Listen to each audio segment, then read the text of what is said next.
Let's see how to arrange names alphabetically in Microsoft Word. First off, we want to open Microsoft Word.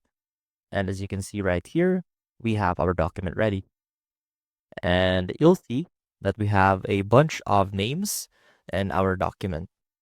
And let's say that we want to arrange these names alphabetically, starting from the letter A down to letter Z. So that means we want to arrange it in an ascending order. So what we can do is highlight our text. Now click on this icon right here under the paragraph section, which will allow us to sort our text. Now click on sort by paragraphs and click on ascending to make sure that your text starts from the letter A all the way down to letter Z. Now descending does the opposite, starts from letter Z going back to the letter A. Now click on OK, and you'll see that our text has now been sorted from the letter A down to the letter Z.